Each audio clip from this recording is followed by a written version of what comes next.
ใดโทรมาเนาะน้องใส่โทรมาเลย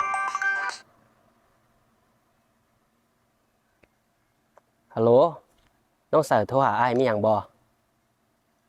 ไอ้ลายอยู่ใส่ ไอยูกลางนาทรายไอมาเบิงงูอยู่นี่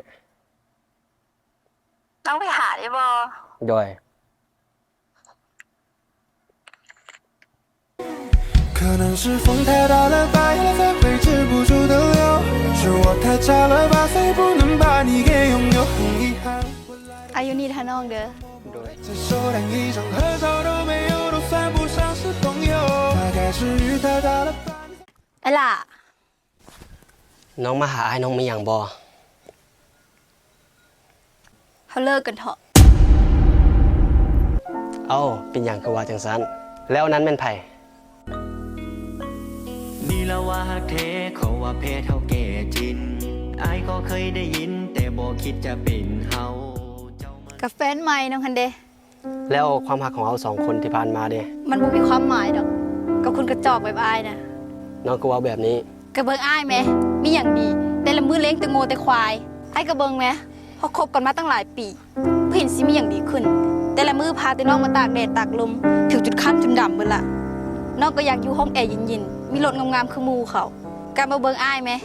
มีปัญญาคือเขาบ่ ถ้าน้องฮ้อนไอายสิขายงูจาก2ตัวมาซื้อเอใส่ให้น้อง เฮิร์นฝ่ามีเฮนิตีสิซื้อแอร์มาใส่เดินหนึ่งขายโง่เทาละโต2ตัวกับบ่มีเงินมาใส่เพราะเอาค่าไฟซัมตี้ น้องบ่ไปได้บ่ไอายสัญญาว่าสิหาเงินมาเลี้ยงน้องให้ได้ ไอ้มีปัญญาโมดมาอ้างได้ไร ไอายก็บ่มีหยังหลายดอก มีงูประมาณ 2-3,000 ตัวนี่แหละพอสิเลี้ยงดูน้องได้บ่ บอน้องบ่อยากท่าบ่อยากทุนน้ำอ้ายแล้ว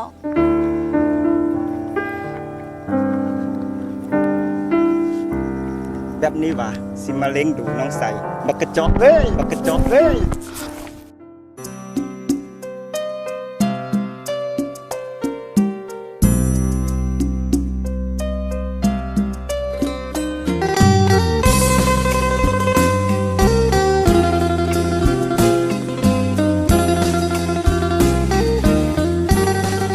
เสี่ยงมันตายแล้ว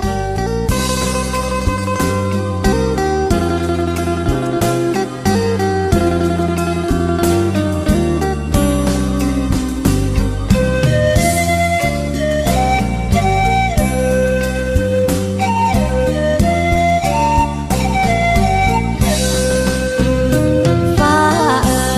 ยมีไว้เฮ็ดหยัง ถ้าอ้ายบ่นั่งเบิ่งดาวนำกันบ่มีก็ได้ปากซอยตรงนั้น หากอ้ายลืมไว้